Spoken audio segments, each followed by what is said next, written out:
ಪ್ರಕೃತಿ ಆವಿಷ್ಕಾರ ಕೃಷಿ. ಕೃಷಿಯ ನಿಕಟವರ್ತಿ ಹಾಗೂ ಬೆನ್ನೆಲುಬು ರೈತ ಹಾಗೂ ಕೃಷಿ ಕ್ಷೇತ್ರದಲ್ಲಾದ ಆಧುನೀಕರಣ, ನೂತನ ತಂತ್ರಜ್ಞಾನ, ಆವಿಷ್ಕಾರಗಳ ಅನಾವರಣ. ಕೃಷಿ ಬೀಟ್ಗೆ ಸ್ವಾಗತ. ನಾನು ಕಾವ್ಯ ವಿಶ್ವಕರ್ಮ.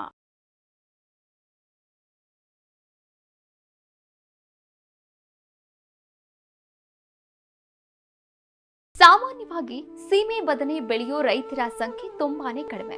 ಯಾಕಂದ್ರೆ ಈ ಬೆಳೆಯನ್ನ ಬೆಳೆಯಲು ಆರಂಭದಲ್ಲಿ ಹೆಚ್ಚಿನ ಖರ್ಚಿನ ಅವಶ್ಯಕತೆ ಇರುತ್ತೆ. ಆದ್ರೆ ಒಮ್ಮೆ ಇನ್ವೆಸ್ಟ್ ಮಾಡಿ ಸೀಮೆ ಬದನೆ ಬೆಳೆದಿದ್ದೇ ಆದ್ರೆ ಆದಾಯವೂ ಚೆನ್ನಾಗಿರುತ್ತೆ. ಸೀಮೆ ಬದನೆ ಬೆಳೆಯುವ ಆಸಕ್ತಿ ಇರುವವರಿಗಾಗಿಯೇ ಈ ಕಾರ್ಯಕ್ರಮ ಪ್ರಸಾರ ಮಾಡ್ತಿದ್ದೇವೆ. ನಾವು ಸಂತೋಷ್, ನಲ್ಲೈನದೊಡ್ಡಿ ಗ್ರಾಮ, ಆನೇಕಲ್ ತಾಲೂಕು, ಇಂಡ್ಲವಾಡಿ ಪಂಚಾಯತಿ. ನಮ್ಮದು ವ್ಯವಸಾಯ. ನಮ್ಮ ತಾತ್ಕಾಲದಿಂದನೂ ವ್ಯವಸಾಯನೇ, ಆಗಿಂದ ಈವರೆಗೂ ವ್ಯವಸಾಯ ಮಾಡ್ತಾಯಿದ್ದೀರಿ.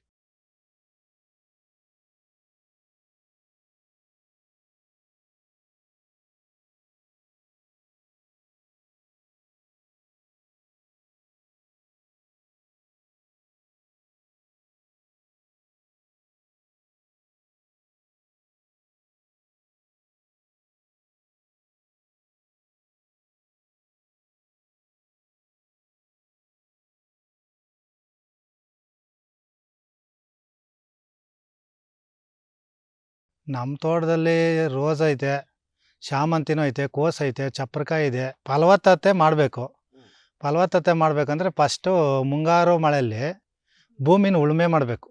ಒಂದು 4 ಸತಿ ಉಳುಮೆ ಮಾಡಬೇಕು. ಉಳುಮೆ ಮಾಡಿದ್ಮೇಲೆ ಆಮೇಲೆ ಗೊಬ್ಬರ ಹಾಕಬೇಕು. ನಾಟಿ ಹಸುವಿನ ಗೊಬ್ಬರ ಹಾಕಿ ಎಲ್ಲ ರೆಡಿ ಮಾಡಿಬಿಟ್ಟು ಆಮೇಲೆ ಕಾಯಿ ತರಿಸ್ಬೇಕು. ಚಪ್ರಕಾಯಿ ಇಲ್ಲಿ ಮಾರ್ಕೆಟಿಂದ ತರಿಸ್ಬೇಕು. ಒಂದು ಮೂಟೆ 1000 ರೂಪಾಯಿ. ಅಂದರೆ ಒಂದು ಬ್ಯಾಗಲ್ಲಿ, ಒಂದು ಮೂಟೆಯಲ್ಲಿ ಒಂದು 100 ಕಾಯಿ ಇರ್ತವೆ. ಅಂಥವು ಎಕರೆಗೆ 2 ಮೂಟೆ ಹಾಕಬೇಕು. 2,000 ರೂಪಾಯಿ ಒಂದು ಪ್ಯಾಕೆಟು. ಏನು ಬಿತ್ತನೆಕಾಯಿ. ಅದು ನಾಟಿ ಮಾಡಿದ್ಮೇಲೆ ಎಲ್ಲ ಈಗ ಏನು ಡಿಪ್ರಿ ಇದಾಕಿದ್ರಲ್ಲ, ಸ್ಪ್ರಿಂಕ್ಲರು, ಅದು 8 ಅಡಿಗೆ 8 ಅಡಿ ಬೇಕು. ಬಂಡವಾಳ ಈಗ ಒಂದು ಲೋಡ್ ತಿಪ್ಪೆ ಗೊಬ್ಬರ ಬಂದು 4,000 ರೂಪಾಯಿ. 4,000 ಅಂದರೆ 4 ಲೋಡ್ಗೆ ಎಷ್ಟಾಗುತ್ತೆ? 12,000 ಬೇಕು. ಆಮೇಲೆ ಉಳುಮೆ ಮಾಡೋದಕ್ಕೆ ಒಂದು 2 ಸತಿ ಉಳುಮೆ ಮಾಡಬೇಕಂದ್ರೆ ಒಂದು 2 ಅವರ್ ಉಳ್ಬೇಕು. ಒಂದೊಂದು ಎಕರೆ 5 ಹಾಕ್ಸ್ಬೇಕಂದ್ರೆ ಅದು 1,500 ರೂಪಾಯಿ ಒಂದು ಅವರಿಗೆ. ಉಳುಮೆ ಮಾಡಬೇಕಾದ್ರೆ ಒಂದು 4-5 ಜನ ಬೇಕು. ಕಲ್ಲು ಗಿಲ್ಲು ಪೇಪರು ಅದೆಲ್ಲ ಇರ್ತೈತಲ್ಲ, ಗೊಬ್ಬರ ಹಾಕಿದ್ಮೇಲೆ ಅದೆಲ್ಲ ಎತ್ತಾಕೋದಕ್ಕೆ. ಕಾರ್ಮಿಕರಿಗೆ ಗೊಬ್ಬರ ಚೆಲುವಾಗಬೇಕು. ಆಮೇಲೆ ಈಗ ನಾಟಿ ಮಾಡಿದಾಗ ಇದು ನಾಟಿ ಮಾಡೋಗಬೇಕು. ಆಮೇಲೆ ಈಗ ಡ್ರಿಪ್ಪು ಇದೆಲ್ಲ ಹಾಕ್ಬೇಕಲ್ಲ, ಹಾಗೆಲ್ಲ ಬೇಕು. ಕಳೆ ತೆಗಿಯೋಕೆ ಬೇಕು. ಕಾಯಿ ಆಮೇಲೆ ಫಸಲು ಒಂದು 3 ತಿಂಗಳಿಗೆ ಬರುತ್ತೆ. ಆಮೇಲೆ ಆವಾಗ ಕಾಯಿ ಕೀಳೋದಕ್ಕೆ ಬೇಕು. ಗೊಬ್ಬರ ಎಲ್ಲ ಭೂಮಿಗೆಲ್ಲ ಹಾಕ್ತಿರೋ ಒಂದು ಟೈಮು. ಆಮೇಲೆ ಡ್ರಿಪ್ಪಲ್ಲಿ ಕೊಡ್ತೀರಿ. ಈಗ ಲೇಬರ್ ಬೇಕಂದರೆ ಕಳೆ ಬಂದಾಗ ಕಳೆ ಎಲ್ಲ ಕಿತ್ತಾಕ್ಸ್ತೀರಿ. ಆ ಕಟಾವು ಮಾಡೋದಂದರೆ ಈ ಸೈಜು ಈಗ ನೋಡ್ಕೊತೀರಿ. 8 ದಿನಕ್ಕೆ ಒಂದು ಸತಿ ಕೀಳೋ ಚಪ್ರಕಾಯಿ ಈ ಕಾಯಿಯನ್ನು. ಆಗ ಒಂದು 4 ಜನ ಆಳ್ಗನ್ನು ಕರ್ಕೊತೀರಿ. ಒಂದು 3 ಅವರ್ಗೆ ಒಂದು 120 ಮೂಟೆ ಪ್ಯಾಕೆಟ್ ಕಿತ್ತಿ ಹೊಲ್ದು ಮಡಗಬೇಕು. ಅವನು ಟೆಂಪೋ ಬರ್ತಾನೆ, ಮಾರ್ಕೆಟ್ ಅಂದರೆ ಎಲ್ಲ ಈಗ ಒಂದು ಹತ್ರ ಎಲ್ಲ ತೋಟ ಎಲ್ಲ ಕಿತ್ತು ಮಾಡ್ತೀರಿ. ಲೇಬರ್ ಇರ್ತಾರೆ, ಎಲ್ಲ ಎತ್ಕೊಂಡೋಗಿ ಅಲ್ಲೆಲ್ಲ ಒಂದು ಹತ್ರ ಸ್ಟೋರೇಜ್ ಮಾಡ್ತೀರಿ. ಯಾವುದು ಸಿಗೋಲ್ಲ ನಮಗೆಲ್ಲ ಬೆಂಗಳೂರೇ ಮಾರ್ಕೆಟಿಂಗ್. ಬೆಂಗಳೂರು ಇಲ್ಲ ಹೊಸೂರು. ಹಣ ಜಾಸ್ತಿ ಅಂದರೆ ಈಗ ಇಲ್ಲಿ ಅಷ್ಟೊಂದು 150-200 ಪ್ಯಾಕೆಟ್ ಹಾಕ್ಕೊಂಡು ಹೋಗ್ಬೇಕಲ್ಲ. ಎಲ್ಲ 1-2 ಕೇಳ್ತಾರೆ. ಒಂದು ಎಕರೆಗೆ ಖರ್ಚು ಅಂದರೆ ಒಂದು 50,000 ಖರ್ಚು ಬೇಕು. ಏನು ಚಪ್ರಕಾಯಿ ಗಿಡಕ್ಕೆ ಒಂದು ಎಕರೆಗೆ ಒಂದು 50,000. ಈಗ ಮೊನ್ನೆ 600 ರೂಪಾಯಿ ಇತ್ತು ಒಂದು ಪ್ಯಾಕೆಟು. ಈಗ 150-200 ರೂಪಾಯಿ ಒಂದು ಪ್ಯಾಕೆಟು. ಖರ್ಚಲ್ಲಿ ಲಾಭ ಎಲ್ಲಿ? ಅದ್ರ ಗೊಬ್ಬರ ಹಾಕ್ತಾನೆ ಇರಬೇಕಲ್ಲ, ಕಾಯಿ ಫಸಲು ಬರಬೇಕಂದ್ರೆ.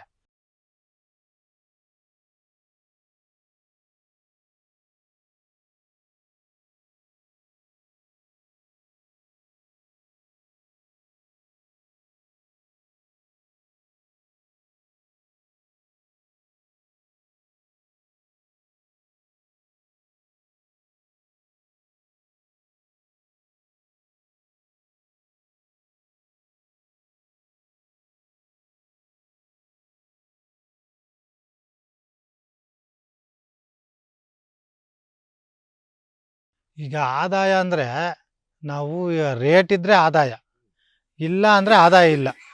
ಏನೋ ನಮ್ಮ ಕೂಲಿ ಪಾಡಿ ಸಿಗ್ತೈತೆ ಅಷ್ಟೇ. ಇದು ರೇಟ್ ಹೋದರೆ ನಮಗೂ ಒಂದು ಎಕರೆಗೆ ಒಂದು 4 ಲಕ್ಷ 3 ಲಕ್ಷ ಆದಾಯ. ಸರ್ಕಾರದಿಂದ ಸಬ್ಸಿಡಿನೂ ಇಲ್ಲ, ಇನ್ಶೂರೆನ್ಸ್ ಇಲ್ಲ, ಏನೂ ಇಲ್ಲ. ನಾವು ದುಡಿಬೇಕು, ನಾವು ತಿನ್ನಬೇಕು. ಎಲ್ಲ ಲಾಸೇ ರೈತನು. ರೈತನೇನು ಇವಾಗ ಒಂದು ಗೊಬ್ಬರದ ಮೂಟೆ ತೊಗೊಳ್ಬೇಕಂದ್ರೆ 2,000 ರೂಪಾಯಿ ಇಲ್ದಿದ್ದು ಒಂದು ಗೊಬ್ಬರದ ಮೂಟೆ ಬರ್ತಾಯಿಲ್ಲ. ಏನು ತಂದು ನಾವು ಹಾಕಿ ಅದ್ರಲ್ಲಿ ಲಾಭ ಮಾಡೋದು? ಒಂದು ಲೇಬರ್ ಕರ್ಕೊಂಬಂದರೆ 1,000 ರೂಪಾಯಿ ಕೊಡಬೇಕು ಅವ್ನಿಗೆ. ಗಂಡ್ಸು ಏನು ಜೆಂಟ್ಸ್ಗೆ, ಇದು ಲೇಡೀಸ್ಗಲ್ಲ, ಜೆಂಟ್ಸ್ಗೆ ಮಾತ್ರ. ಲೇಡೀಸ್ 500 ರೂಪಾಯಿ. ಅವ್ರು ಕೂಲಿ ಕೊಟ್ಟು ನಾವಿಲ್ಲಿ ತೋಟ ಉಳುಮೆ ಮಾಡಿ ಅದ್ರಾಗೆ ಬಂಡವಾಳ ಹಾಕಿ ಇನ್ನು 6 ತಿಂಗಳು ಇದು ಕಾಯಿ ಕೊಯ್ಯೋದು ಅಷ್ಟೇ. ಆ 6 ತಿಂಗಳಲ್ಲಿ ಖರ್ಚು, ಲಾಭ, ಆಳುಗಳದ್ದು, ಮದ್ದು ಎಲ್ಲ ಹೋಗಿ ನಮ್ಗೊಂದು ಕೈಗೊಂದು 1 ಲಕ್ಷ ಬರ್ಬೋದು ಅಷ್ಟೇ. ಕೀಟಗಳಿಗೆ ಯಾವ ಥರ ಅಂದರೆ ಸ್ಪ್ರೇ ಮಾಡೋದು. ಒಬ್ಬರು ಇದು ಒಂದು ಹತ್ರ ಡ್ರಮ್ ಮಡಗ್ತೀರಿ, ಅಲ್ಲೆಲ್ಲ ಸ್ಪ್ರೇದು ಎಲ್ಲ ಮಿಕ್ಸ್ ಮಾಡ್ತೀರಿ ನೀರು ಹಿಡಿದ್ಬಿಟ್ಟು. ಅಲ್ಲಿಂದ ಎಲ್ಲ ನೋಡಿ ಈ ಥರ ಡಬ್ಬ ಒಂದೊಂದು ಹಾಕಿದ್ದೀರಿ. ಊಜಿನೇ ಇದು ಜಾಸ್ತಿ. ಅದು ಹಾಳು ಮಾಡೋಕ್ಕಾಗ್ತಾಯಿಲ್ಲ ತೋಟದಲ್ಲಿ. ಅದೇ ಎಲ್ಲ ಹಾಳು ಮಾಡ್ತಾಯಿರೋದು. ಸುಮ್ಮನೆ ಹಂಗೆ ಚುಚ್ಚೋದು ಅಂದರೆ ಕಾಯಿ ಡ್ಯಾಮೇಜ್ ಬಂತದ್ದು. ಔಷಧಿ ಅಂದರೆ ಈಗ ಅದರಲ್ಲೇನೋ ಒಂದು ಚಾಕ್ಲೇಟ್ ಥರ ಕೊಟ್ಟಿದ್ದಾರೆ, ಒಂದು ಡಬ್ಬ. ಅದು 200 ರೂಪಾಯಿ ಒಂದು ಡಬ್ಬ. ಅದರಲ್ಲಿ ಹಾಕ್ಬಿಟ್ರೆ ಆ ಸ್ಮೆಲ್ಗೆ ಬಂದು ಒಂದಷ್ಟು ಬೀಳ್ತವೆ. ಇನ್ನು ಎಲ್ಲ ಒಂಥರ ಅಲ್ಲೇ ಓಡಾಡ್ಕೊಂಡೇ ಇದ್ಬಿಡ್ತವೆ, ಕಾಯಿಗಳನ್ನೆಲ್ಲ ಡ್ಯಾಮೇಜ್ ಮಾಡ್ಕೊಂಡು. ಬೋರ್ವೆಲ್ಲಿಂದ ಅಲ್ಲಿ ಇದು ಬಾವಿ ಇದೆ, ಬಾವಿಗೆಲ್ಲ ಸ್ಟೋರೇಜ್ ಮಾಡ್ತೀರಿ. ಬಾವಿಯಿಂದ ಪಂಪೊಂದು ಇದು ಪಂಪ್ ಸೆಟ್ ಇದೆ, ಅಲ್ಲಿಂದ ಡ್ರಿಪ್ ಎಲ್ಲ ಒಂದು ಲೈನ್ಗೆ 8 ಅಡಿಗೆ 8 ಅಡಿ ಹಾಕಿದ್ದೀರಿ. 8 ಅಡಿಗೆ 8 ಅಡಿ ಹಾಕಿದ್ದೀರಿ ಅಂದರೆ ಈ ಸ್ಪ್ರಿಂಕ್ಲರಿಂದ ಈ ಸ್ಪ್ರಿಂಕ್ಲರ್ 8 ಅಡಿ ಚೆನ್ನಾಗಿ ನೆನಿಬೇಕು. ಯಾಕಂದರೆ ಚಪ್ರಕಾಯಿ ಬರಬೇಕಂದ್ರೆ ಚೆನ್ನಾಗಿ ಕೋಲ್ಡ್ ಆಗಬೇಕದು. ಅದರಿಂದ 8 ಅಡಿಗೆ 8 ಅಡಿ. ಆಮೇಲೆ ನೋಡಿ ಇದು ಈ ಕೆಳಗಡೆ ಒಂದು 4 ಅಡಿಗೆ 4 ಅಡಿಗೆ ಒಂದೊಂದು ಪೈಪ್ ಎಳೆದಿದ್ದೀರಿ. ಇದು ಏನೋ ಸ್ಪ್ರಿಂಕ್ಲರ್ ಸಾಲಲ್ಲ ಅಂದ್ಬಿಟ್ಟು ಇದರಲ್ಲಿನು ಡ್ರಿಪ್ ಪೈಪ್. ಸಸಿ ಹಾಕೋದ್ರಿಂದ 3 ತಿಂಗಳು ಕಾಯಿ. 3 ತಿಂಗಳಿಂದ ಶಾಂಪಲ್ ಒಂದು 10 ಮೂಟೆ 5 ಮೂಟೆ ಒಂದು ಎಕರೆಗೆ ಸಿಗ್ತವೆ. ಆಮೇಲೆ ಒಂದು 3-4 ತಿಂಗಳಿಗೆಲ್ಲ ಒಂದು 150 ಪ್ಯಾಕೆಟ್ 200 ಪ್ಯಾಕೆಟ್ ಸ್ಟಾರ್ಟ್ ಆಗ್ಬಿಡುತ್ತೆ. ಸಜೆಷನ್ ಅಂದರೆ ಅವರು ಈಗ ಬೆಳಿಬೇಕಂದ್ರೆ ಇವಾಗ ಬೋರ್ ಹಾಕಬೇಕು. ಅವರು ಈಗ ಕರೆಂಟ್, ಈಗ ಗೌರ್ಮೆಂಟವರು ಫ್ರೀ ಅಂತ ಒಂದು ಇದಿತ್ತು ಸ್ಕೀಮು, ಅದನ್ನು ಕಿತ್ತಾಕ್ಬಿಟ್ಟು ಇವಾಗೇನೋ 3 ಲಕ್ಷ ಕಟ್ಟಬೇಕಂತೆ ಕರೆಂಟ್ ತರೋದಕ್ಕೆ. ಅವನು ಬೋರ್ ಹಾಕ್ಸ್ಬೇಕಂದ್ರೆ 10 ಲಕ್ಷ ಬೇಕು. ಒಂದು ಬೋರ್ ಇದು ಡ್ರಿಲ್ಲಿಂಗ್ ಮಾಡಿಸ್ಬೇಕಂದ್ರೆ. ಕರೆಂಟು ಎಲ್ಲ ತೆಗಿಬೇಕಂದ್ರೆ 15 ಲಕ್ಷದಿಂದ 20 ಲಕ್ಷ ಬೇಕು. ಅವನ ತೋಟಕ್ಕೆ ಹೋಗೋ ಹೊತ್ತಿಗೆ ಗಿಪ್ಪು ಅನ್ನೋದಕ್ಕೆ 1 ಎಕರೆಗೆ 20 ಲಕ್ಷ ಖರ್ಚು ಮಾಡಿದ್ರೇ ಅವ್ನು ತೋಟ ಮಾಡೋಕ್ಕಾಗೋದು, ಇಲ್ಲಾಂದರೆ ಆಗಲ್ಲ. ಆಮೇಲೆ ಅವ್ನು ಗೊಬ್ಬರ ಅದೆಲ್ಲ ಹಾಕ್ಬೇಕಂದ್ರೆ ಇನ್ನೂ ಖರ್ಚು ಬರುತ್ತೆ. 1 ಎಕರೆಗೆ ಚಪ್ರ ಮಾಡಬೇಕಂದ್ರೆ ಬರೇ ಚಪ್ರನೇ ಮಾಡಬೇಕಂದ್ರೆ ನೀರು, ಬೋರ್ವೆಲ್ಲೆಲ್ಲ ಬಿಟ್ಟು 5 ಲಕ್ಷ ಬಂಡವಾಳ ಇರಬೇಕು. ಒಂದು ಚಪ್ರ ಮಾಡಬೇಕಂದ್ರೆ 1 ಎಕರೆಗೆ ಎಲ್ಲ ಚಪ್ರ ಎಲ್ಲ ಹಾಕೋದಕ್ಕೆ 5 ಲಕ್ಷ ಖರ್ಚು. ಇನ್ನು ಆಮೇಲೆ ಅದ್ರ ಗೊಬ್ಬರ, ಡ್ರಿಪ್ಪು ಇದೆಲ್ಲ ಇನ್ನೂ ಒಂದು 2 ಲಕ್ಷ ಜಾಸ್ತಿ ಆಗುತ್ತೆ.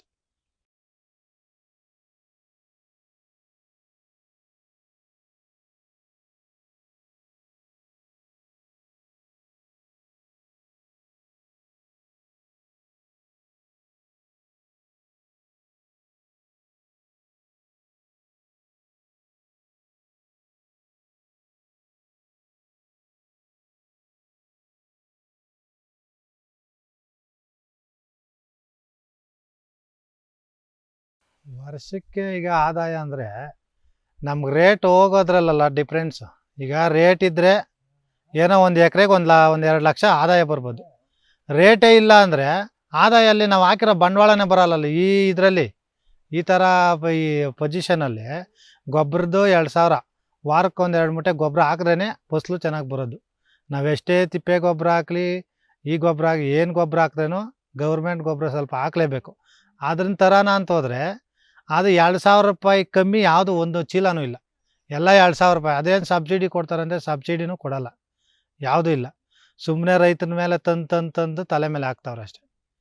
ಸರ್ಕಾರ ಏನು ಹೆಲ್ಪ್ ಮಾಡ್ತೈತೆ? ಏನೂ ಇಲ್ಲ. ಈಗ ಈ ಕಳೆ ನಾಶ ಮಾಡಬೇಕು, ಯಾವ ಥರ ನಾವು ಮಾಡೋದು? ಒಂದು ಲೇಬರ್ನ ಕರ್ಕೊಂಬರೋಣ ಅಂದರೆ ಅವ್ರು ಕಾರ್ ಎತ್ಕೊಂಡೋಗಿ ಅವ್ರ ಮನೆ ಮುಂದೆ ನಿಲ್ಲಿಸಿದ್ರೆ ಮಾತ್ರ ಅವ್ರು ಬರೋದು. 500 ರೂಪಾಯಿ ಒಂದು ಲೇಬರ್. 10 ಜನ ಒಂದು ಫುಲ್ಲು ಕಳೆ ಇದ್ದರೆ 10 ಜನನೂ ಒಂದು ಅರ್ಧ ಎಕರೆ ಕಳೆ ಕೀಳಲ್ಲ ಒಂದು ಟೈಮ್ಗೆ, ಒಂದು ದಿನಕ್ಕೆ. ಆಮೇಲೆ ಅವ್ರು ಊಟ ಕರೆಕ್ಟಾಗಿ 2 ಗಂಟೆಗೆಲ್ಲ ಹೋಗ್ತಾ ಇರ್ತಾರೆ. ಬೆಳಗ್ಗೆ ಬಂದು 500 ರೂಪಾಯಿ ಕಿತ್ಕೊಳ್ತಾರೆ, ಹೋಗ್ತಾ ಇರ್ತಾರೆ. ಎಲ್ಲಿ ನಾವು ರೈತರು ಉದ್ಧಾರಕ್ಕಾಗೋದು? ರೈತರು ಏನು ಮಾಡೋಕ್ಕಾಗಲ್ಲ. ರೈತರು ಇವಾಗ ಏನು ವ್ಯವಸಾಯನೇ ಬೇಡ ಅನ್ಸ್ಬಿಟ್ಟು ಸುಮ್ಮನೆ ಅವರೇ. ಜಾಸ್ತಿ ಜನ ವ್ಯವಸಾಯಕ್ಕೆ ಹೋಗ್ತಾ ಇಲ್ಲ, ಎಲ್ಲ ಸಿಟಿ ಸೇರ್ತಾವ್ರೆ. ಸಿಟಿನಲ್ಲಿ ಯಾವುದೋ ಕೆಲಸ ಮಾಡಿಕೊಂಡು ಬೇರೆ ಜಮೀನುಗಳೆಲ್ಲ ಬೀಡು.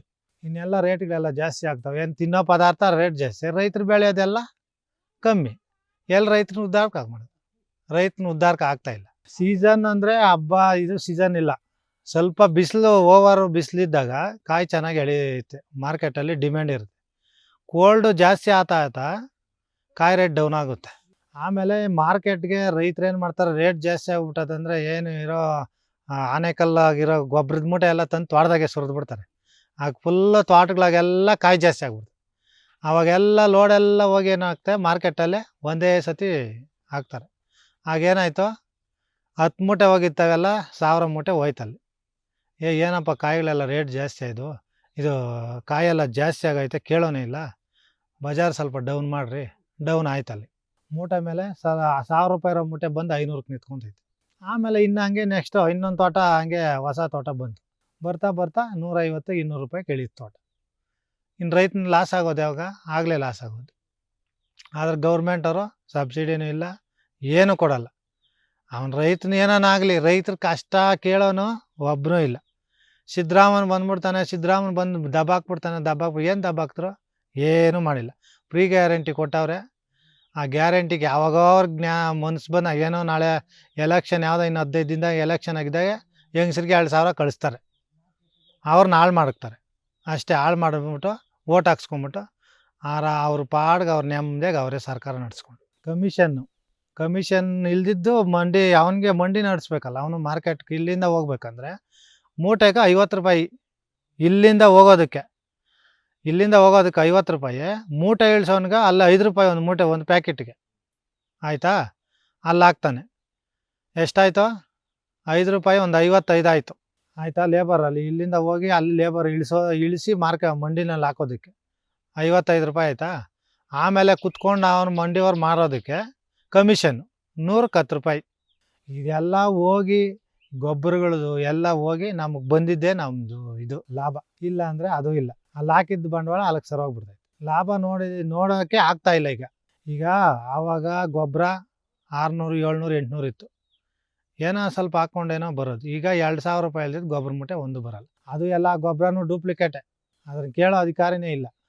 ನಾವು ನಮ್ಮ ತಾತನ ಕಾಲದಿಂದನೂ ಬೆಳಿತಾವ್ರೆ. ಈಗ ನಾವು ಅದೇ ಬೆಳೀತಾ ಇದ್ದೀರಿ. ಇದೇ ಬೇರೆ ಅಂದರೆ ಈಗ ಈ ಸೀಸನ್ಗೆ ಇದು ಬರುತ್ತೆ, ಈ ಸೀಸನ್ಗೆ ಇದಕ್ಕೆ ಮುಂಚೆ ಉಳ್ಳಿ ಗಿಡ, ಹೀರೆಕಾಯಿ, ಸೋರೆಕಾಯಿ ಈ ಥರ ಹಾಕ್ಕೊಂತೀರಿ. ಈ ಸೀಸನ್ಗೆ ಇದು ಹಾಕ್ತೀರಿ. ಸೀಸನ್ ತಕ್ಕದಂಗೆ ಹಾಕ್ತೀರಿ. ಸೀಸನ್ ನೋಡ್ಕೊಂಡೆ ತಡಪ್ಪ ಈಗ ರೇಟ್ ಆಗುತ್ತೆ ಅಂದರೆ, ಈ ಸೀಸನ್ಗೆ ಬಂದರೆ ರೇಟ್ ಆಗ್ತೈತೆ ಅಂದರೆ ಸೀಸನ್ನೇ ಇಲ್ಲ. ಈಗ ಹಣೆ ಬರ ಅಷ್ಟೇ. ಆದರೆ ಆಗ್ಬೋದು, ಇಲ್ಲ ಅಂದರೆ ಹೋಗ್ಬೋದು. ಇದು ಬಂದು ಕಾಯಿ, ಇದು ಮೂಟೆ ಲೆಕ್ಕ. ಇದು 1000 ರೂಪಾಯಿ ಒಂದು ಮೂಟೆ. ಒಂದು 60-70 ಕಾಯಿ ಇರ್ತದೆ ಒಂದು ಮೂಟೆಯಲ್ಲಿ. ಏನು ಬಿತ್ತನೆಕಾಯಿ. ಇದು 1000 ರೂಪಾಯಿ ಇರ್ತದೆ. 2,000 ರೂಪಾಯಿ ಕೊಟ್ಟು ತಗೊಂಬರ್ಬೇಕು.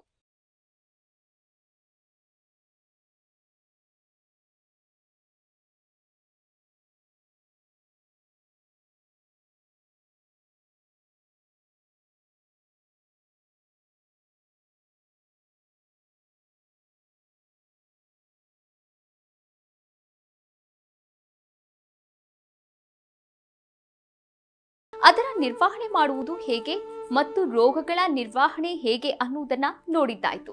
ಈಗ ಈ ಚಪ್ಪರ ಬದನೆ ಬೆಳೆಯಲು ಚಪ್ಪರ ಹಾಕೋದು ಹೇಗೆ, 1 ಎಕರೆಗೆ ಎಷ್ಟು ಖರ್ಚಾಗುತ್ತೆ ಅನ್ನೋದನ್ನ ನೋಡೋಣ ಒಂದು ಪುಟ್ಟ ಬ್ರೇಕ್ನ ನಂತರ.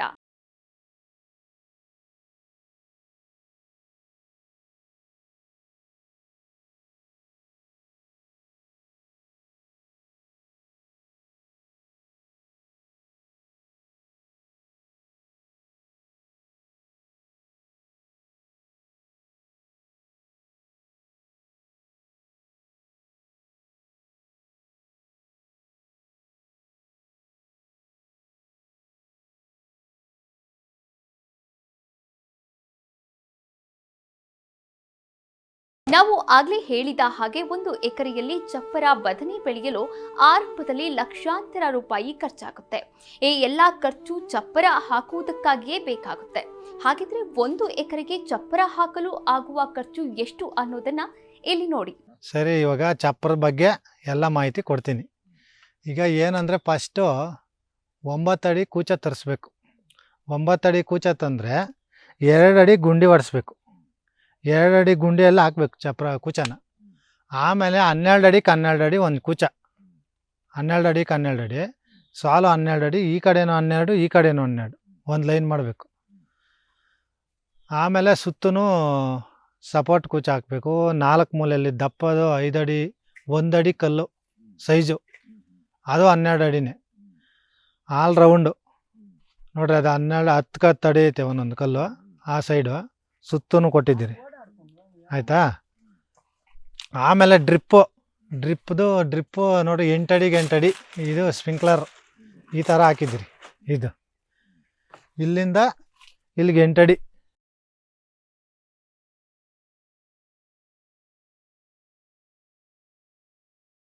ನೋಡಿ ಇಲ್ಲಿದೆ 8 ಅಡಿಗೆ 8 ಅಡಿ. ಇಲ್ಲೊಂದು ಸ್ಪ್ರಿಂಕ್ಲರ್ ಇದೆ ನೋಡಿ ಈ ಥರ. ಆಮೇಲೆ ಇದೊಂದು 4 ಅಡಿಗೆ 4 ಅಡಿ ಪೈಪು ತ್ಯಾವ ಜಾಸ್ತಿ ಸಾಲಲ್ಲ ಅಂದ್ಬಿಟ್ಟು ಹಾಕಿರ್ತೀರಿ. ಯಾಕಂದರೆ ಬೇಸಿಗೆ ಬಂತು ಅಂದರೆ ತ್ಯಾವ ಸಾಲಲ್ಲ. ಆಮೇಲೆ ಈ ಡಬ್ಬ ನೋಡಿ ಈ ಥರ ಊಜಿ ಡ್ಯಾಮೇಜ್ ಮಾಡ್ತಾ ಇರ್ತವೆ ಕಾಯಿ. ಈ ಡಬ್ಬ 10 ಅಡಿಗೆ ಒಂದೊಂದು ಡಬ್ಬ ಹಾಕಿದ್ದೀರಿ. ಆಮೇಲೆ ಇದು ಬನ್ನಿರಿ, ಇದು ಅದ್ರಿಗೂ ಇದ್ರಿಗೂ 4 ಅಡಿ ಡಿಫ್ರೆನ್ಸ್ ಗಮ್ ಸೀಟ್ ಹಾಕಿದ್ದೀರಿ ಒಂದೊಂದು. ಇದು ಏನಕ್ಕೋಸ್ಕರ ಹಾಕಿದ್ದೀರಿ ಅಂದರೆ ನೋಡಿ ಊಜಿ ನೊಣ ಸೊಳ್ಳೆ ಎಲ್ಲ ಬಂದಲ್ಲಿ ಮೆತ್ಕೊತವೆ ಗಮ್ಗೆ. ಆವಾಗ ಕಾಯಿ ನೋಡಿ ಈ ಥರ ಫ್ರೆಶಾಗೇ ಇರುತ್ತೆ. ನೋಡಿ ಇವೆಲ್ಲ ಡ್ಯಾಮೇಜ್ ಊಜಿ ಕಚ್ಚಿರೋದು ಇದೆಲ್ಲ ಡ್ಯಾಮೇಜ್ ಆಗಿದೆ ನೋಡಿರಿ. ಈ ಥರ ಎಲ್ಲ ಡ್ಯಾಮೇಜ್ ಬಂದ್ಬಿಡ್ತೈತೆ ನೋಡಿ. ಇದು ಊಜಿ ಕಚ್ಚಿರೋದು, ಊಜಿ ಕಚ್ಚೈತೆ ಅಂದರೆ ಹೋಯ್ತು ಕಾಯಿ ಅಷ್ಟೇ. ಅದು ಮಾರ್ಕೆಟಲ್ಲಿನೂ ಎಲ್ಲ ಊಜಿಕಾಯಿ ಅಂತ ರೇಟ್ ಡೌನ್ ಮಾಡ್ತಾರೆ ನೋಡಿ. ಇದು ಸಣ್ಣ ಕಂಬಿ, ಇದು ಬಂದು ದಪ್ಪ ಕಂಬಿ. ಇದು ದಪ್ಪ ಕಂಬಿ ಕೂಚಿದ ಮೇಲೆ ಹಾಕಬೇಕು. ಅಡ್ಡ ಕಂಬಿ ಒಂದು ಹಿಂಗೆ ಉದ್ದನೂ ಅಡ್ಡ 2 ಕಡೆನೂ ಹಾಕಬೇಕು. ಸಣ್ಣದ ಕಂಬಿ ಬಂದು 1 ಅಡಿಗೆ 1 ಅಡಿ ಅಣಿಬೇಕು. ಈಗ ಮಕ್ರಿ ನಾವು ಯಾವ ಥರ ಅಣಿತೀರಿ ಆ ಥರ ಎಲ್ಲ ಅಣಿಬೇಕು ಇದನ್ನು, ಚಪ್ರದ ಕಂಬಿ ಎಲ್ಲ. ಆವಾಗ ಕರೆಕ್ಟಾಗಿ ನಿಂತ್ಕೊತೈತಿ. 7 ಅಡಿಗೆ ನಿಂತ್ಕೊತೈತಿ ಚಪ್ರ. 9 ಅಡಿ ಕೂಚ 2 ಅಡಿ ಒಳಕ್ಕೆ ಹೋದರೆ 7 ಅಡಿ ಕೂಚ ನಿಂತ್ಕೊತೈತಿ. ಆಮೇಲೆ ನಾಟಿ ಮಾಡಬೇಕಂದ್ರೆ ಚಪ್ರ ಎಲ್ಲ ಹಾಕಿ ಎಲ್ಲ ಉಳುಮೆ ಮಾಡಿ ಕಾಯಿ ಇಕ್ಕಿದ್ರೆ ಒಂದು 4 ಲೋಡ್ ಗೊಬ್ಬರ, ಈ ಕೋಳಿ ಗೊಬ್ಬರ 1 ಲೋಡು ಎಲ್ಲ ಒಡಿಸ್ಬಿಟ್ಟು ಎಲ್ಲ ಉತ್ಬಿಟ್ಟು ಆಮೇಲೆ ರೋಟ್ರಿ ಹಾಕ್ತೀರಿ. ರೋಟ್ರಿ ಹಾಕಿ ಆಮೇಲೆ ಎಲ್ಲ ಪೈಪಲ್ಲಿ ನೀರುಗಳು ಬಿಡ್ತೀರಿ. ಆಮೇಲೆ ಮಾರ್ಕೆಟಿಂದ ಕಾಯಿ ತರಿಸ್ಬಿಟ್ಟು ಮೊಳಕೆ ಬಂದಿದ್ದು ಕಾಯಿ ಎಲ್ಲ ಎತ್ತಿ ಹಿಂಗಿಡಿಸ್ಬಿಟ್ಟು ಅದ್ರೂ ಗುಣಿ ಹತ್ರ ಎಲ್ಲ ಚೆನ್ನಾಗಿ ನೆನೆಸ್ಬಿಟ್ಟು ಕಳೆ ಗಿಳೆ ಬಂದರೆ 1 ವಾರ ಬಿಟ್ಬಿಡ್ತೀರಿ ನೀರು ಹಾಕಿ. ಕಳೆ ಬರ್ತೈತೆ ಎಲ್ಲ ಗೀಚ್ ಕೊಟ್ಬಿಟ್ಟು ಆಮೇಲೆ ಕಾಯಿ ಹಾಕ್ತೀರಿ. ಕಾಯಿ ಹಾಕಿದ ಮೇಲೆ ಒಂದು 15 ದಿನಕ್ಕೆ ಮೊಳಕೆ ಬರುತ್ತೆ. ಮೊಳಕೆ ಬಂದು ಆಮೇಲೆ ಒಂದು 3 ತಿಂಗಳು ಚಪ್ರ ಟಚ್ ಆಗ್ತೈತೆ. 3 ತಿಂಗಳಿಂದ 1 ತಿಂಗಳು ಎಲ್ಲ ಮೇಲೆ ಎಲ್ಲ ಇದಾಗಬೇಕಂದ್ರೆ ಇದು ಆಮೇಲೆ ಕಾಯಿ ಸ್ಟಾರ್ಟ್ ಆಗುತ್ತೆ. ಇದು ಬಳ್ಳಿ ನೋಡಿ ಈ ಚಪ್ರ ಎಷ್ಟು ಉದ್ದ ಬೇಕಾದರೆ ಒಂದು 20 ಅಡಿ ಹೋಗುತ್ತೆ. 20 ಅಡಿ 30 ಅಡಿ ಗಂಟನೂ ಹೋಗ್ತಾನೆ ಇರ್ತದೆ. ಕಾಯಿ ಬಿಡ್ತಾ ಇದ್ರೆ ಬಳ್ಳಿ ಹಂಗೆ ಹೋಗ್ತಾ ಇರ್ತೈತೆ. ನೀರು ಗೊಬ್ಬರ ಎಷ್ಟು ಕೊಟ್ಟರೆ ಅಷ್ಟು ಫಸಲು ಬರ್ತೈತೆ. ಇದು ಬೇಸಿಗೆ ಕಾಲ ಬಂದರೆ ನೋಡಿ ಈ ಥರ ಹಣ್ಣೆಲೆ ಜಾಸ್ತಿ ಆಗುತ್ತೆ ನೋಡಿ. ಈ ಥರ ಇದೆಯಲ್ಲ ನೋಡಿ, ಈ ಹಣ್ಣೆಲೆ ಬರುತ್ತೆ. ಈಗ ಹಸ್ರಾಗೈತೆ ವಯಸ್ಸಾತ ನೋಡಿ ಈ ಥರ ಹಣ್ಣೆಲೆ ಬರುತ್ತೆ. ಇದು ಬಿಸಿಲು ಬಿದ್ದು ಆಮೇಲೆ ಒಂದು ಸತಿ ಎಲ್ಲ ನೋಡಿ ಇದೆಲ್ಲ ಕ್ಲೀನ್ ಮಾಡಿಸ್ಬೇಕು ನಾವು. ಇದೆಲ್ಲ ಕ್ಲೀನ್ ಮಾಡಿಸ್ಬಿಟ್ಟು ನೋಡಿ ಇದೆಲ್ಲ ಕ್ಲೀನ್ ಮಾಡಿಸಿ ನೋಡಿ ಇದೇ ಟೈಪ್ ಮಾಡಬೇಕಮ್ಮ. ಹಾಗೆ ಆವಾಗ ಇಲ್ಲಿ ಹೊಸ ಅಂಬು ಸ್ಟಾರ್ಟ್ ಆಗುತ್ತೆ. ಇದು ಗಿಡ ಇವಾಗ ಒಂದು 5 ತಿಂಗಳಾದಮೇಲೆ ಎಲ್ಲ ಗಿಡಗಳು ಈ ಅಂಬುಗಳೆಲ್ಲ ಹಳೆ ಅಂಬೆಲ್ಲ ಒಣಗೋಗಿ ಹೊಸ ಅಂಬು ಬರುತ್ತೆ. ಇದೆಲ್ಲ ಕ್ಲೀನ್ ಮಾಡಿಸ್ಬಿಟ್ರೆ ಆಮೇಲೆ ತಿರ್ಗಾ ಫಸಲು ಚೆನ್ನಾಗಿ ಬರುತ್ತೆ. ಒಂದು 2 ತಿಂಗಳು ಆಮೇಲೆ ತಿರ್ಗಾ ಮುಗೀತಿದ್ದದ್ದು ಕ್ಲೋಸ್ ಮಾಡಬೇಕು. ಆಮೇಲೆ ತಿರ್ಗಾ ಇದನ್ನೆಲ್ಲ ಕಿಳಿಸಿ ಎತ್ತಾಕ್ಸಿ ತಿರ್ಗಾ ಮಾಮೂಲಿ 3 ತಿಂಗಳು ಉತ್ತಿ ಬಿಡಬೇಕು. ಮುಂಗಾರಿ ಮಳೆ ಒಂದು 3 ತಿಂಗಳು ಬಿಟ್ಟರೆ ಚೆನ್ನಾಗಿ ಇದಾಗುತ್ತೆ, ಅದ ಬರುತ್ತೆ. ಆಮೇಲೆ ತಿರ್ಗಾ ಅದೇ ಪ್ರೊಸೆಸ್ಸು ಯಾವುದು, ತಿರ್ಗಾ ಗೊಬ್ಬರ ಹಾಕು. ತಿರ್ಗಾ ಸ್ಟಾರ್ಟಿಂಗಲ್ಲಿ ಚಪ್ರಕಾಯೇ ಮಡಗಲ್ಲ ನಾವು, ಬೇರೆ ಏನನ್ನ ಚೇಂಜ್ ಮಾಡ್ತೀರಿ. ಯಾಕಂದರೆ ಹಾಕಿದ್ದೇ ಹಾಕ್ತಾಯಿದ್ರೆ ಫಸಲು ಬರೋಲ್ಲ, ಇದು ಚೆನ್ನಾಗಿ ಬರೋಲ್ಲ. ಈಗ ಒಂದು ಸೊರೆ ಗಿಡ ಹಾಕ್ತೀರಿ, ಆಮೇಲೆ ಉಳ್ಳಿ ಗಿಡ ಹಾಕ್ತೀರಿ, ಆಮೇಲೆ ಉಳ್ಳಿ ಗಿಡದಲ್ಲಿ ಇದು ಚಪ್ರಕಾಯಿ ಮಡಗ್ತೀರಿ. ಆಗ 3ನೇ ಬೆಳೆ ಇದು ಲಾಸ್ಟ್ ಬೆಳೆ, ದೀರ್ಘಾವಧಿ. ಇದು ಒಂದು 6 ತಿಂಗಳು ಬರ್ತಾ ಇರ್ತೈತೆ ಕಾಯಿ. ಈ 6 ತಿಂಗಳಲ್ಲಿ ಏನು ಸಂಪಾದನೆ ಆಗುತ್ತೋ ಅದೇ ಈ ಇರೋ ರೇಟಲ್ಲಿ 150-200 ರೂಪಾಯಿ ರೇಟಿಗೆ ಅದರೆಲ್ಲ ಬಂದಿದ್ದೇ ಲಾಭ ನಮ್ಮ ರೈತರು. ಲಾಭನೇ ನೋಡಿಲ್ಲ ಅಂದರೆ ಅದೇ ಲಾಭ. ಈಗ ರೇಟೇ ಇಲ್ಲಲ್ಲ, ಕಾಯಿ ರೇಟೇ ಹೋಗ್ತಾ ಇಲ್ಲಲ್ಲ. ಈಗೇನಂದರೆ ಇದರಷ್ಟು ಸ್ವಲ್ಪ ಖರ್ಚು ಕಮ್ಮಿ. ಈಗ ಉಳ್ಳಿ ಗಿಡ ಆದರೆ ಟೈನ್ ತಗೊಂಬ ಗೂಟ ಹಾಕು, ಒಂದು ಗೂಟ ಬಂದೆ 35 ರೂಪಾಯಿ. ಈಗ ಒಂದು ಗೂಟ ಆ 35 ರೂಪಾಯಿ ಕೊಟ್ಟು ಟೈನ್ ದಾರ ಬಂದು ಈಗ 60 ರೂಪಾಯಿ ಒಂದು ಕೆಜಿ ಟೈನ್ ದಾರ. ಇದೆಲ್ಲ ಬಂಡವಾಳ ಹಾಕಿ ಅದರಲ್ಲಿ ಬಂದು ಇದು ಲಾಭ ನೋಡೋದು ಯಾವಾಗ? ಇದನ್ನು ಹಾಕಿದ್ರೆ ಏನೋ ಖರ್ಚ್ಕೊ ಬರ್ತಾಯಿದೆ ಅಂತ ಇದು ಹಾಕ್ಕೊತೀರಿ. ಆ ಕೂಲಿನೂ ಜಾಸ್ತಿ. ಎಲ್ಲ ಮಾಡೋಕ್ಕಿಂತ ಇದೇ ಬೆಟ್ರ್ ಅಂತ ಮಾಡ್ತಾಯಿದ್ವಿ. ಚಪ್ಪರ ಬದನೆ ಬೆಳೆಯಲು 7 ಅಡಿ ಎತ್ತರದಲ್ಲಿ ಚಪ್ಪರ ಇರಲೇಬೇಕು.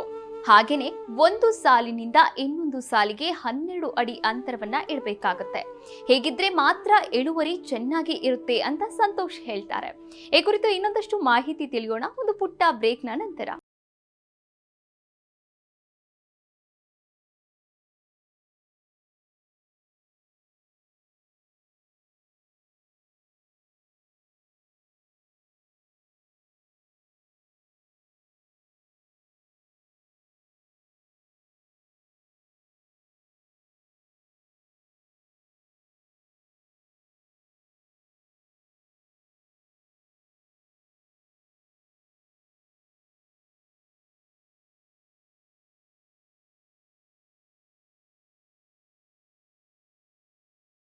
ಸಂತೋಷ್ ಅವರ ಇಡೀ ಕುಟುಂಬವೇ ಕೃಷಿಯಲ್ಲಿ ತೊಡಗಿಕೊಂಡಿದೆ. ಅವರೊಟ್ಟಿಗೆ ತಾಯಿ ಸೇರಿದಂತೆ ಎಲ್ಲರೂ ಕೃಷಿ ಕೆಲಸ ಮಾಡ್ತಾರೆ. ತಾವು ಬೆಳೆದಿರುವಂತಹ ಚಪ್ಪರ ಬದನೆಕಾಯಿ ಕುರಿತು ಸಂತೋಷ್ ತಾಯಿ ಏನ್ ಹೇಳ್ತಾರೆ ನೋಡೋಣ.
ನಾವು ತೋಟದಲ್ಲಿ ಚಪ್ಪರ ಬದನೆಕಾಯಿ, ತರಕಾರಿ, ಹೀರೆಕಾಯಿ ಮತ್ತು ಹುಳ್ಳಿಕಾಯಿ, ಸ್ವಲ್ಪ ಪರಂಗಿ ಅದೆಲ್ಲ ಇಟ್ಕೊತೀವಿ. ಏನೋ ಒಂದು ಅವನ ಜೊತೆಲಿ ನಾವು ಬಂದು ಒಂದೊಂದು ಕೆಲಸ ಮಾಡ್ತೀವಿ. ನಮಗೆ ಆರೋಗ್ಯ ಎಲ್ಲ ಚೆನ್ನಾಗಿದೆ, ಗಾಳಿ ವಾತಾವರಣ ಚೆನ್ನಾಗಿದೆ. ಆಮೇಲೆ ಬರ್ತೀವಿ ಬೆಳಗ್ಗೆ ಎದ್ದು, ಸಾಯಂಕಾಲದವರೆಗೂ ನಮಗೆ ತೋಟಕ್ಕೆ ಬಂದ್ರೇ ಖುಷಿ. ಮನೇಲಿದ್ದರೆ ಏನು ಅಷ್ಟೊಂದು ಖುಷಿ ಇಲ್ಲ ನಮಗೆ. ತೋಟಕ್ಕೆ ಬರಬೇಕು, ಕೆಲಸ ಮಾಡಬೇಕು, ಓಡಾಡಬೇಕು. ಕೆಲಸ ಮಾಡಿದ್ರೇ ನಮಗೂ ಸ್ವಲ್ಪ ಆರಾಮಾಗಿರೋಕ್ಕಾಗೋದು. ಅವ್ರ ಜೊತೆಲಿ ನಾವು ಕೆಲಸ ಮಾಡ್ದಂಗೆ ಆಯ್ತದೆ, ಸಪೋರ್ಟ್ ಮಾಡ್ದಂಗೆ ಆಯ್ತದೆ. ನಾವು ಸುಮಾರು 40 ವರ್ಷ ಆಯಿತು ಮದುವೆ ಆಗಿ. ಆವತ್ತಿಂದ ಇದೇ ಕೆಲಸ ಮಾಡ್ತಾಯಿದ್ವಿ. ಏನು ವ್ಯವಸಾಯದ ಬಗ್ಗೆ ನಮ್ಗೆ ಅಷ್ಟೊಂದು ಗೊತ್ತಿಲ್ಲ. ನಮ್ಮದು ಕೆಂಗೇರಿ, ನಮ್ಮದು ಹುಟ್ಟಿದ ಮನೆ. ಅಲ್ಲಿಂದ ನಮ್ಗೆ ಇಲ್ಲಿ ಕೊಟ್ಟರು. ಆದರೆ ನಾವು ಅಲ್ಲೆಲ್ಲ ಏನು ಕೆಲಸ ಮಾಡಿದವರಲ್ಲ. ಇಲ್ಲಿ ಬಂದು ಎಲ್ಲ ಚೆನ್ನಾಗಿ ಕೆಲಸ ಮಾಡೋದು ಕಲ್ತ್ಕೊಂಡು ವ್ಯವಸಾಯ ಎಲ್ಲ ಮಾಡ್ತೀವಿ. ಎಲ್ಲ ವ್ಯವಸಾಯನೂ ಮಾಡ್ತೀವಿ. ಹೊಲ ಕೊಯ್ಯೋದು, ಕಟ್ಟೋದು, ಎಲ್ಲ ಕಣದ ಕೆಲಸ, ಎಲ್ಲ ಪ್ರತಿಯೊಂದು ಕೆಲಸನೂ ಕಲ್ತ್ಕೊಂಡು ಮಾಡ್ತಾಯಿದ್ದೀವಿ. ಅವ್ರು ಹೋದ್ರೇನು, ನಮ್ಮ ಮಗ, ನಮ್ಮ ಯಜಮಾನ್ರು, ನಮ್ಮ ಮನೆಯವರು ಎಲ್ಲನೂ ಹೋದ್ರೇನು ನಾವು ಒಬ್ಬೊಬ್ಬರೇ ಮಾಡ್ಕೊಳ್ತೀವಿ. ಹಸುಗಳು 20 ಹಸುಗಳಿದೆ. ಹಾಲು ಕರಿಯೋದು, ಆಮೇಲೆ ಕಸ ಗುಡಿಸೋದು, ಅದನ್ನೆಲ್ಲ ಮೇಯಿಸ್ಕೊಂಬರೋದು, ತೋಟದ ಕೆಲಸ ಮಾಡೋದು, ಎಲ್ಲ ಮನೆ ಕೆಲಸ ಮಾಡೋದು ಎಲ್ಲ ಮಾಡ್ಕೊತೀವಿ ನಾವು. ಇಲ್ಲ, ನಮ್ಮ ದೊಡ್ಡ ಮಗ ಕೆಲಸಕ್ಕೆ ಹೋಗ್ತಾ ಇದ್ದಾನೆ. ಚಿಕ್ಕ ಮಗ ತೋಟಕ್ಕೆ ಕೆಲಸ ಮಾಡ್ತಾ ಇದ್ದಾರೆ. ತೋಟ ಎಲ್ಲ ಜಾಸ್ತಿ ಇದೆಯಲ್ಲ, ತುಂಬ ಇದೆಯಲ್ಲ, ಅದಕ್ಕೆ ಅದಕ್ಕೆ ಇದನ್ನು ಬಿಟ್ಟರೆ ಹಾಳಾಗಿ ಹೋಗ್ಬಿಡ್ತದಲ್ವ. ಅದಕ್ಕೆ ಬೇಡ, ನಾವು ಇದನ್ನು ಸ್ವಲ್ಪ ಮುಂದುವರ್ಸ್ಕೊಂಡು ಹೋಗೋಣ. ನಮ್ಮ ಮಾವ ಅವರೆಲ್ಲ ಇದರಲ್ಲೇ ಮುಂದೆ ಬಂದಿರೋದು. ನಮ್ಮ ಮಾವ ದೊಡ್ಡ ಮುನಿಯಪ್ಪ ಅಂತ, ಅವರು ಮುಂದೆ ಬಂದರು ಇದರಲ್ಲೇ. ಆದ್ದರಿಂದ ಅವ್ರು ನೋಡ್ಕೊಂಡು ನಾವು ಇದರಲ್ಲೇ ಹೋಗೋಣಪ್ಪ, ಅವರು ಹೆಸ್ರು ಹಾಳು ಮಾಡೋದು ಬೇಡ ಅಂತ ನಾವು ಇದನ್ನು ಉಳಿಸ್ಕೊಂಡು ಬರ್ತಾ ಇದ್ದೀವಿ ಹೆಂಗೇನೆ.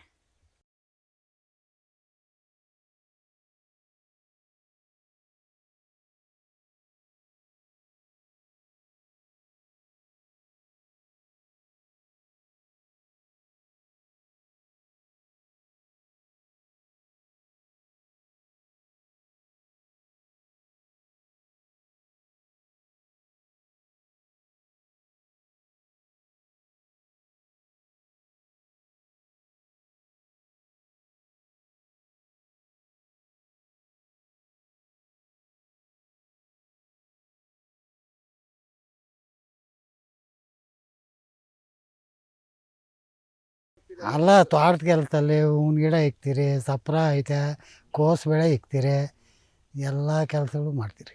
ನಮ್ಮ ತಂದೆ ಹೆಸರು ದೊಡ್ಡ ಮುನಿಯಪ್ಪ, ನಾನು ನಲ್ಲಪ್ಪ. ನಾವು ಬಂದು ಈ ತೋಟದಲ್ಲಿ ಕೆಲಸ ಮಗನ ಜೊತೆಯಲ್ಲಿ ಸೇರ್ಕೊಂಡು ಮಾಡ್ತೀರಿ.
ಈ ಚಪ್ಪರ ಬದನೆ ಅನ್ನೋದು ರೈತನಿಗೆ ಬಂಪರ್ ಲಾಟ್ರಿ ಇದ್ದಂತೆ.